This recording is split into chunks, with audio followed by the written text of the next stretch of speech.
Hold on, he right here. He right here. Biggie. What's up, beloved? What's up, beloved? What's going on, man? Thank you, man.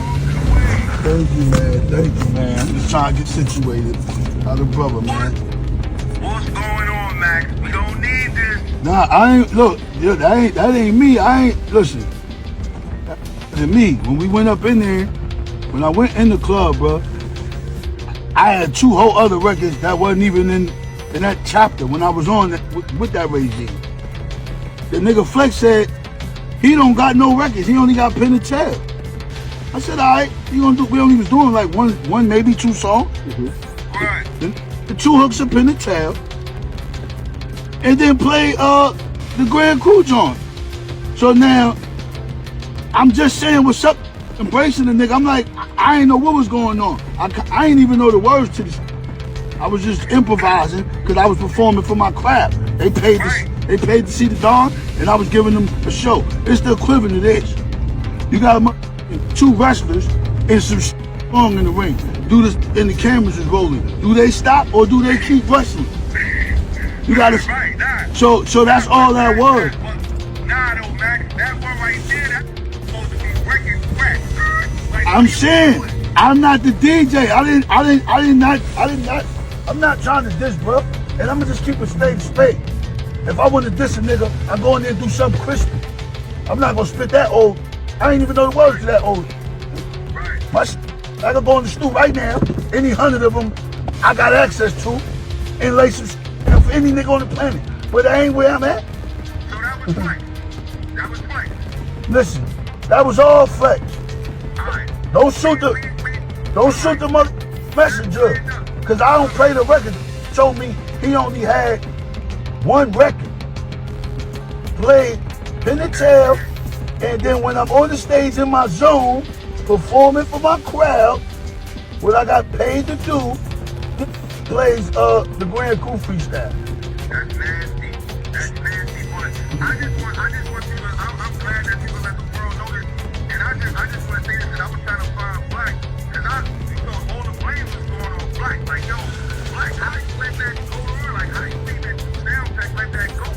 But we know it's Black. But listen, we having you home, Max. So yo, listen, all of love you, all of love Jim, all of love Cam, Bass, all the world, everybody.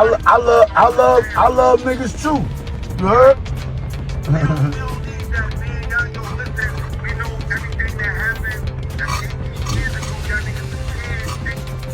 We need y'all together, bro. If y'all kids, you know what I mean, put that difference to the side, but at least just keep it peaceful. Let me tell you something.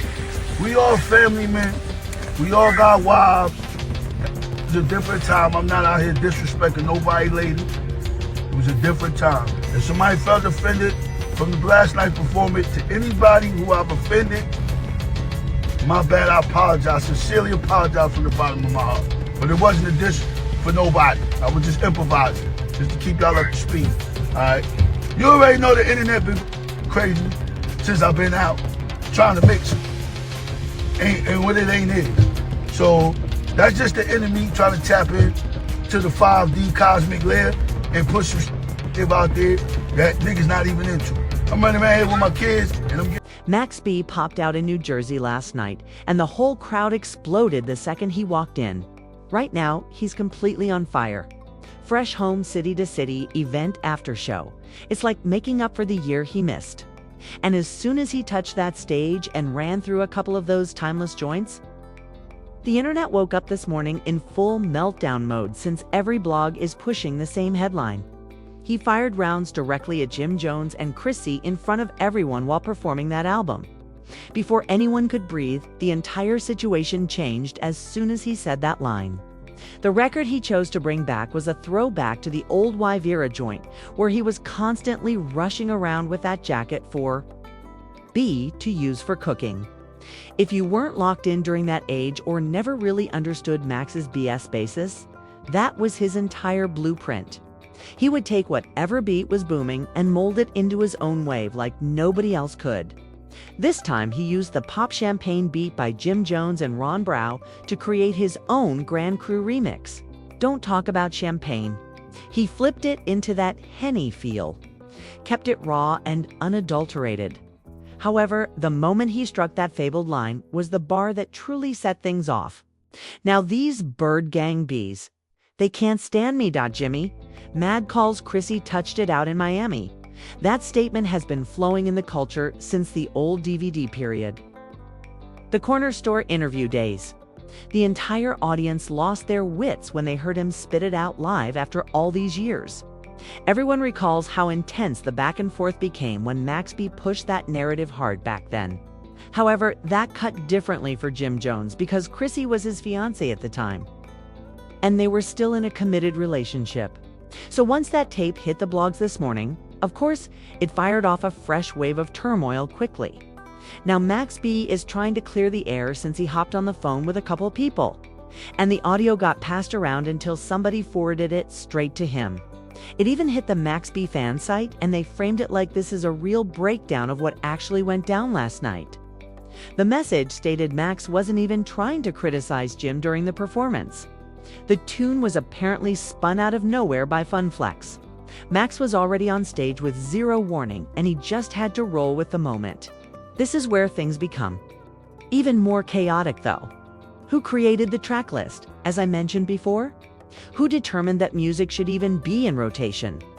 Max could have performed far larger masterpieces without causing turmoil from antiquity. Picking, wisping Grand Crew out of all his records is a wild, strange choice. And now the whole internet is arguing about whether this was an accident, a setup, or Max reviving an old narrative on purpose. Either way, the drama is back in full effect. That joint was fire back then because the beat was wild and the storyline had real tension behind it. But seeing it crop up last night had everybody looking bewildered. Like, hold on, is this the one you're performing? Yeah, that whole moment shattered the second it happened. I was sitting there like, nah, something is off right here. In my earlier dissection, I even questioned who lined up that whole track selection in the first place. Like, did the DJ sneak that joint in? Or did Max actually send that list himself beforehand?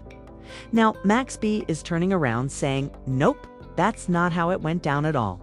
He's throwing the entire situation squarely at Funkflex, saying Flex is the one who dropped the tune on out of nowhere. And I'll be real with you.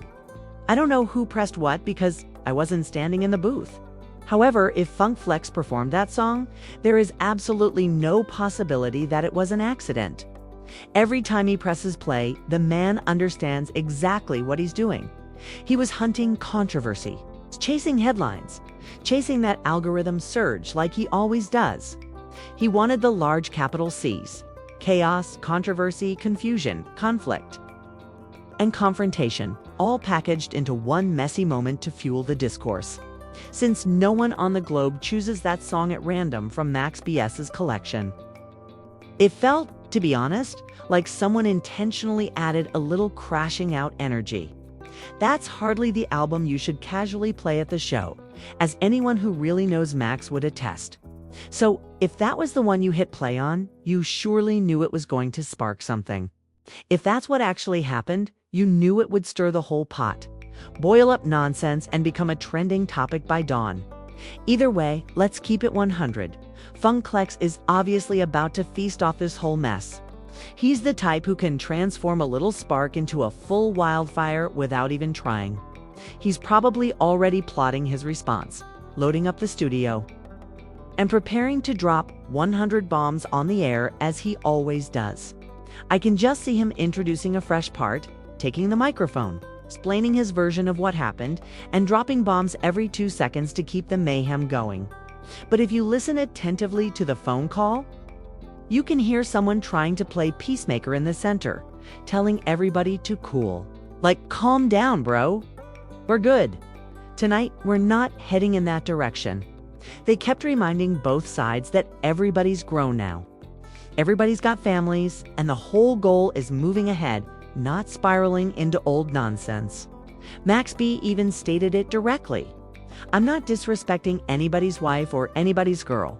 He made it plain he wasn't aiming at anybody's family, especially with Jim having kids and his son being grown now. These dudes are almost 50, yet the internet has been waiting for almost a decade, hoping they clash again.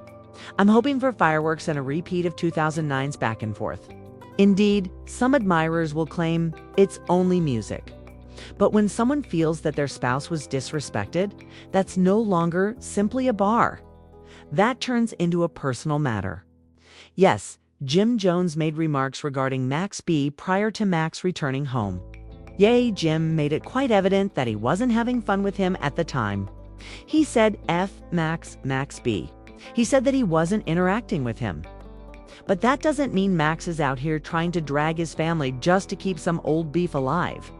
This is when things became even more bizarre.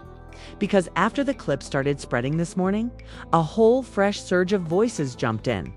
People began to speculate that Max was merely attempting to defuse the situation because he is aware that the industry is currently observing everything he does. Every action he takes is scrutinized, and he strives to maintain his momentum so that no one can ruin a run. And honestly, that makes perfect sense. He returned home just now. Instead of wanting to get drawn back into Harlem drama that ought to have been buried 10 years ago, he is accumulating bookings. But the reality is, the internet loves mess. People quickly misrepresented the entire thing. Some were saying to Jose that he's in danger, while others behaved like this was a spark to restart the whole beef again. Even though Max claimed it was as obvious as daylight, he wasn't disrespecting anybody. Blogs continued to post it as if he was pointing the finger at Jim Jones while he was performing live. Meanwhile, Jim hasn't said a single word yet. And everyone was left wondering by that quiet, is he ignoring it? Is he waiting to respond strategically? Is he allowing Flex to handle the heat before him? Nobody knows. However, supporters are already picking sides as if it were a reenactment of the Harlem Civil War. And trust me, when Jim finally speaks, social media is going to detonate instantly.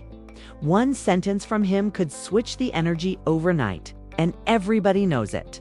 Here's a crazy thing, though.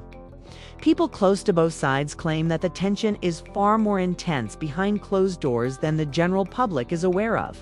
Folks started whispering that some old matter never actually got resolved. And that's why the smallest spark explodes into a whole storm instantly. Even if Max B says he is not disrespecting Jimmy. The history is so heavy that anything relating to the storyline gets the entire culture buzzing.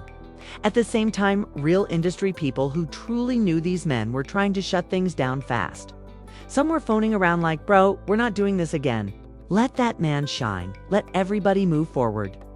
They are aware that Max is attempting to start over. Jim has also been making progress. Interviews, businesses, shows, all that. Nobody wants to witness two legendary figures from Harlem allow a miscommunication to escalate into something more serious than it needs to be. However, peace is unimportant to the internet. The internet likes turmoil. So once Max's clip went viral, folks behaved like he stormed the stage preparing violence, even though the man literally declared he wasn't aiming at anybody's family. The websites kept pouring gasoline on it like this was some spanking new dish wool. Jim Jones' answer has become the focal point of the entire culture. Because the moment Jim says anything .com or heated, it's going to change the whole conversation and drive the story into a completely new chapter quickly. He got quizzed about the situation soon before Max came home. And even then, he didn't want to talk about it. He has been entirely avoiding that subject.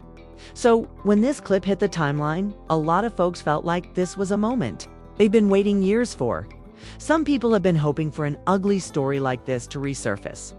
But if both sides stay cool, it doesn't have to go left. Now that everyone is older, things may quickly get out of hand when family is brought up. Honestly, they might as well just leave it behind. Like homie stated on that phone call, bro, y'all don't have to be partners if you want to squash it, but let's just keep the peace. And I respect that heavily. But tell me what you'll think about the complete issue. Make sure to subscribe to DripZ, share the video, leave a comment, and hit like before you dive. And do me a great favor, hit that hype this video button. It costs you nothing, yet it means everything to me. I'm grateful. Say I do? Yes. Heat. Cheers to your birthday.